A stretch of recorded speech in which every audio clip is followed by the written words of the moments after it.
What is up, you awesome people? Game Ready here, and I am back, and today I'm going to talk about the N64 a little bit. I'm going to actually talk about my top 50 favorite Nintendo 64 games. As Nintendo 64 is part of my childhood, I'm pretty sure it's part of a lot of y'all's childhoods too. Now I'm going to let y'all know this is a top list video, which means none of these are in order except for number 1. So let's get on down to the list with number 50, Bomberman Hero. Yeah, I'm starting off with a little bit of an obscure game. But Bomberman Hero I've always loved to play. I love the different things you could do, like the different transformations, like submarine, the helicopter one, the jet one. My favorite transformation was the snowboarder one, and the bosses in that game were pretty creative too. Number 49, Toy Story 2, Buzz to the Rescue. Yeah, it's a Disney game, and a lot of Disney games I didn't like on the Nintendo 64, except for Toy Story 2. I played that game to its fullest when I was a kid, and it still has a place in my heart. Number 48, Goemon's Great Adventure. This is one of the 2 Goemon games that exist out there, and yeah, it's an obscure choice, but I really love the game. I like how it's a 2.5D platformer, as well as a little bit of an open world hub world thing. It's kind of hard to explain if you never played it. Well, I have, but, you know. Number 47, Rocket Robot on Wheels. Another obscure game, I know, don't worry, I'm gonna get to some good ones soon, but Rocket Robot on Wheels was pretty good, not just because it had a red cartridge, but the game itself was a pretty decent platformer. I mean, you're a robot on one wheel doing things and tasks and upgrading your moveset. Imagine if Sonic could upgrade his moveset 1 emerald at a time in his games. Number 46, Spider-Man. Spider-Man, now, there was only 3 superhero games that I know of on the N64. Superman, which sucked. Batman Beyond Return of the Joker, which was somewhat decent, but Spider-Man, this and the PlayStation 1 version I really liked, and I really loved the bosses in that game too, but Monster Rock was just terrifying. But other than that, Spider-Man is a decent game. Number 45, Chameleon Twist. I loved, man, Chameleon Twist as a kid was so awesome. I mean, it's a platformer as you play as a little chameleon. Now, a lot of good songs were in that game too. The Ant Queen fight, the Snake Bomber fight, there was a lot of good stuff. If I had to complain about it, is that it can be tricky at sometimes, but if you know how to use the moveset, then you good. Number 44, Worms Armageddon. I've never played the OG Worms, but I have played Armageddon on the N64, and my goodness, I love it because it's like one of those almost natural multiplayer online things, but you're playing it by yourself with CPUs, and I don't really have a complaint for that game, actually, surprisingly. Number 43, Donkey Kong 64. Now, Donkey Kong 64, I'm going to have to complain about the slow pacing, and that's about it. Other than that, though, who doesn't like going on top of trees, swinging like Donkey Kong, flying around with Diddy, going small with Tiny, and all that stuff? I mean, the selection of characters were really great. King K. Rool, of course, being the bad guy. So yeah, I will admit, Donkey Kong 64 was a decent game. Number 42, Zelda Majora's Mask. The Legend of Zelda Majora's Mask is more of the darker atmosphere of the games of Zelda. I mean, it wasn't the first event after Ocarina of Time, but still. But Majora's Mask, besides the creepiness, it's a very fun game. The 4 different areas, the masks, all the different characters. I mean, what more could you ask for? 41, 41, Chameleon Twist 2. Did I already put Chameleon Twist twice? Sorry guys, I gotta recheck my list a little. No, I didn't. Okay, then 41 is Chameleon Twist 2. Sorry guys, I overlooked my list. But Chameleon Twist 2 is like the first Chameleon Twist, except there's a bit more to it, also a bit less. And that's not to mention, the chameleons in that game looked a little ugly, except for the Japanese version, but I digress.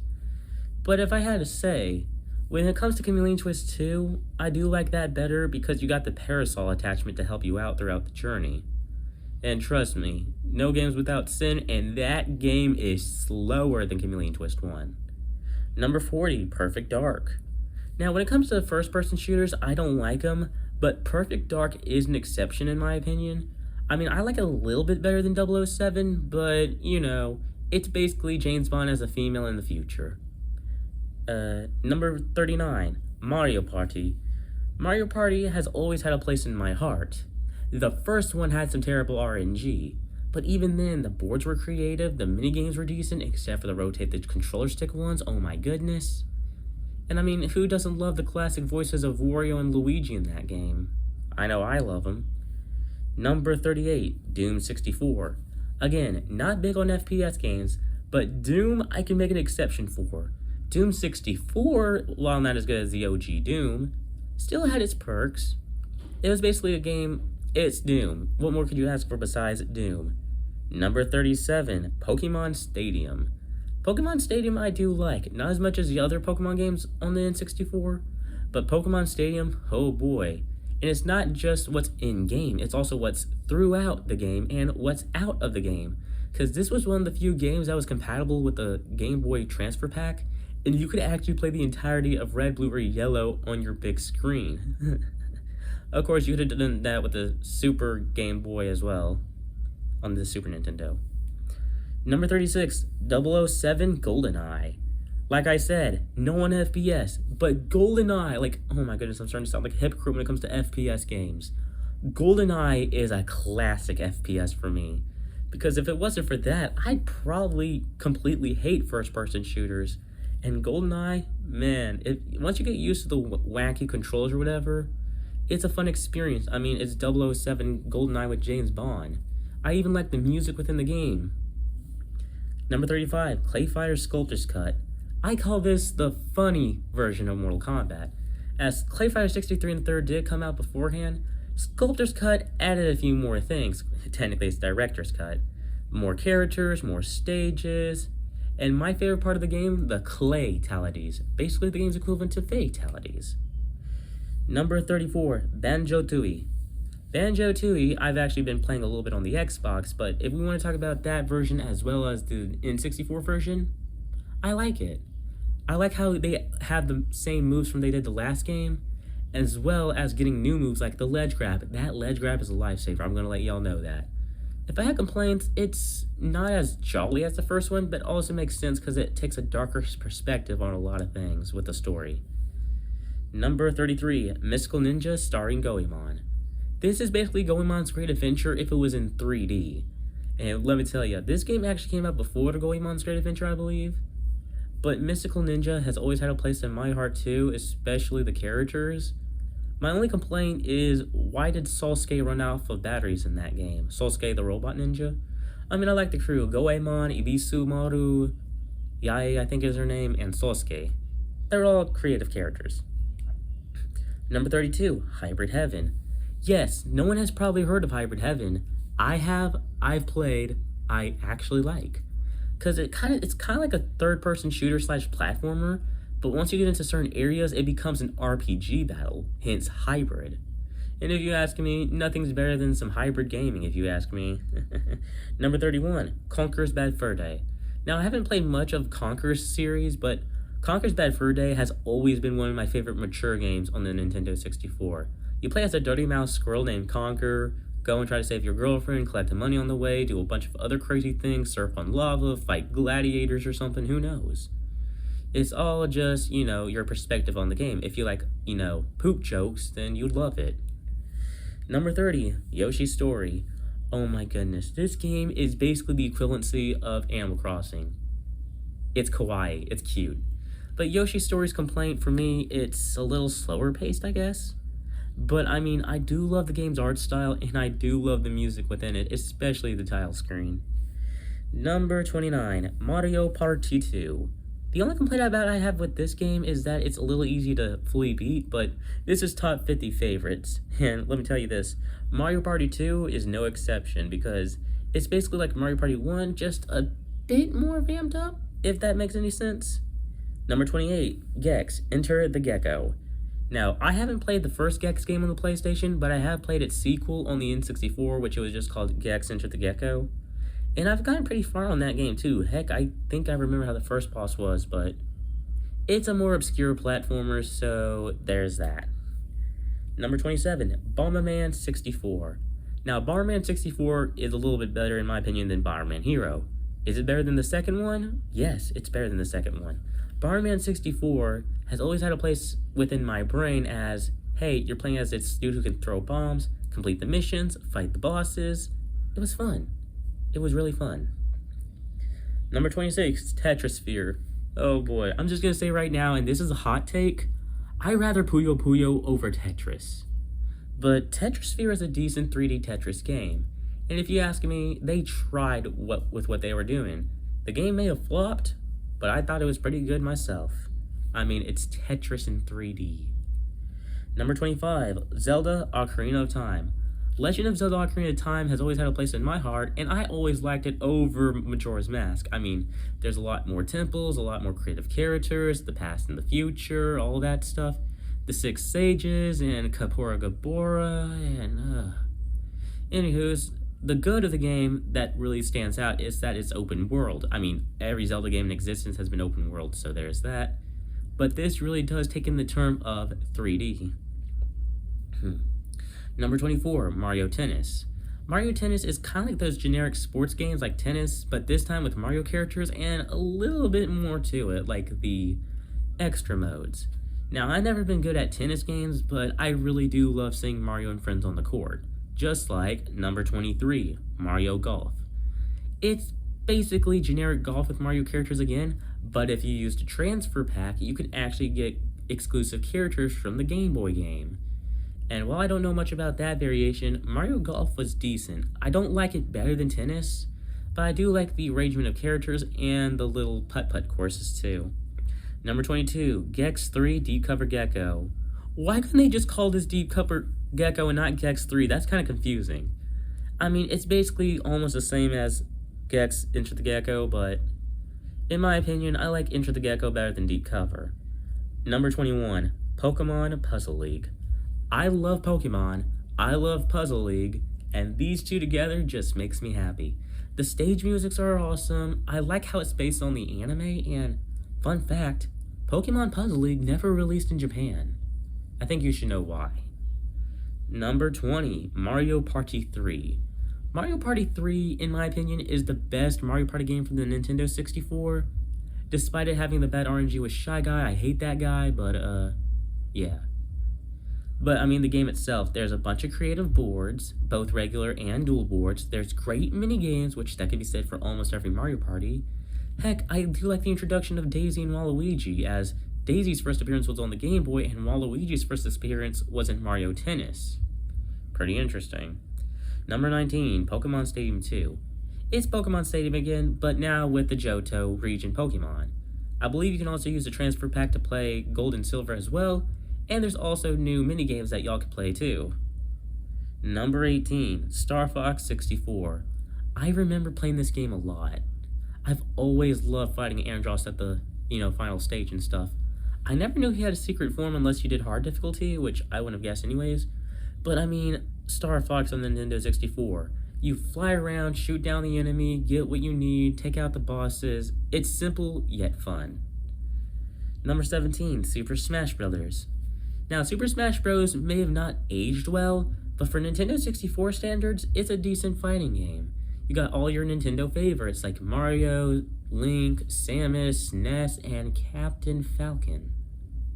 Yes, Captain Falcon. And the stages were pretty decent too. My only complaint is that the adventure mode, or whatever you want to call it, was a little lackluster, or classic mode, but still. Number 16, Blast Corps. I played this recently and I thought, oh boy, this is going to be bad. I had regrets of thinking it was going to be bad. Blast Corps may be a little bit different depending on your perspective, and for me, it's kind of mixed, but it's what I like to call chaotic fun. Number 15, Duke Nukem 64. I'm just going to go ahead and say this now. I prefer Duke Nukem 64 over Doom 64. The controls are a bit more fluid, the item selection's a bit more expansive. Heck, I even like the little voice actings every now and again. The only complaint, I guess, is how hard it is to get used to the controls. Number 14, Mario Kart 64. Mario Kart 64 has always had a place in my heart as well. I mean, all these games have. But in my opinion, Mario Kart, who doesn't like Mario Kart? You drive around, you use items, throw shells, bananas. It's all fun, it's chaotic fun too, but the only complaint with that one is rubber banding. The CPUs love to rubber band. Number 13, Harvest Moon 64. Now, I haven't really played the Super Nintendo one, But if we're talking about Harvest Moon 64, I love that game. I mean, you get to farm around and stuff, or you can just talk to all the NPCs all day long. That's what I usually like to do. Number 12, Kirby 64, The Crystal Shards.